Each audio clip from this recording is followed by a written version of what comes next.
Welcome back, everyone.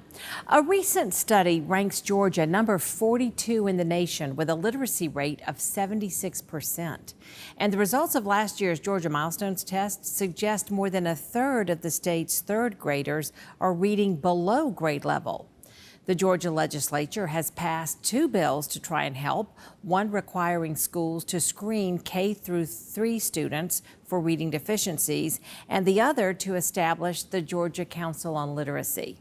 In the meantime, a couple of Columbia County teachers are doing their part to help on their own time during summer vacation.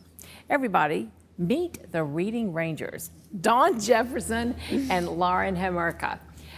Lauren and Dawn, you just look great. Thank you. Thank you for wearing your Ranger outfits to the show. I am friends with Dawn, and we were talking earlier in the summer, and she was just telling me what she and Lauren are doing.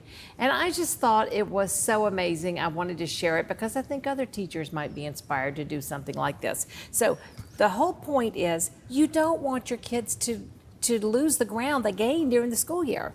Exactly.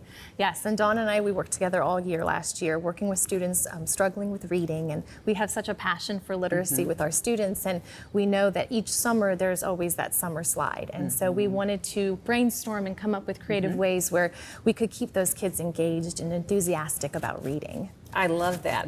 Well, they cannot help but be enthusiastic when they see your uniforms, your Ranger uniforms. That's right. Dawn, you have great little book covers on your house. That's right. Some of our favorite books right there. Yep. So, and Dawn, did you use our favorite laminating machine to make those? Yes, we did, because you and I both love a laminating machine, girl. One of our favorite tools in our office. That's right. That's right.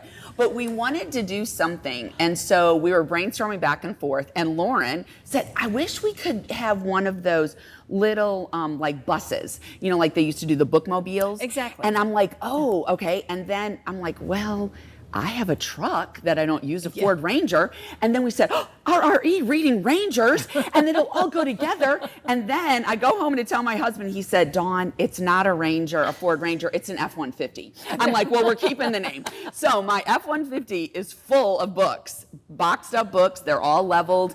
And we had a lot of teachers at our school that were either moving schools or moving grade levels and cleaning out their classrooms. And they're like, hey, who wants these books? And we're like, oh, we'll take them for our summer program. Yeah. And so we got all the books, got parents helping us to organize them. And so then the idea evolved where we meet the kids at the school in the summer, and we have a little read aloud time, and then a time where they can come and look through the boxes of leveled books and take as many books as they want. Boxes of leveled books. Leveled so that books, means yes. that books that on their reading level. Exactly. Yeah. Right. Yeah. Exactly. To just get that excitement about reading over the summer. Like we call it the summer slide that we're trying to avoid. And like Lauren brought in about, we want them to feel the adventure in reading. Yeah. Like the new adventures. Yeah. Let a new, start. I think that says it on our shirts, doesn't it? A new adventure. Exactly. And it's even got the truck. Yes. Yeah, It's it does. got the truck. Yes. So it's an cute. F-150, but we're calling it. Exactly. How do the kids respond to you when they see you like this, when you're not in, necessarily your teacher look? Yeah. Oh, they love it. They love it. It's always exciting when you see kids outside of the school year because yeah. wait a minute, you're Absolutely. here? If they see you in the grocery store or whatever. Right, Yes. right. But this has just really been such a great opportunity, not just for the kids, but for the parents as well. So being able to read aloud and model different ways to read to students depending on their age range has been great for the families too, because they get ideas, which is awesome. Right. And we want the kids to have the opportunity. We have our local library. We have a lot of things that can get kids engaged in reading, but having it at the school just kind of brings them home. It brings that sense of community for them. And we want them to read those books and then pass them on to their friends, just like we do as adults. Like they don't have to return them. They don't have to return We the want them books, to right. sign their name in the back of the book to let people know they read it, and then pass it to a on. friend. Yeah. Love that. Yes. Yeah. Both of you were teaching during the pandemic, so you have seen maybe what's happened since the pandemic.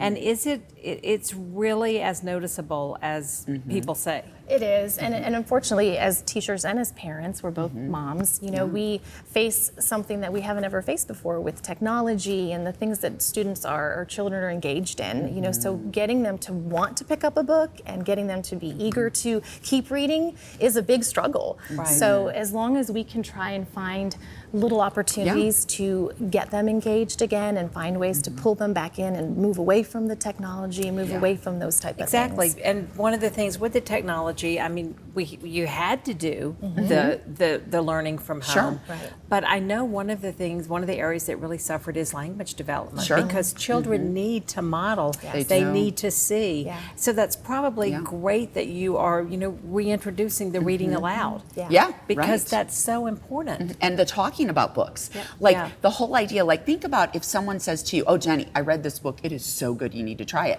Aren't you more inclined to read that book than if you just found it? Sure, when it has an endorsement like that. Exactly. And that's what we're trying to cultivate.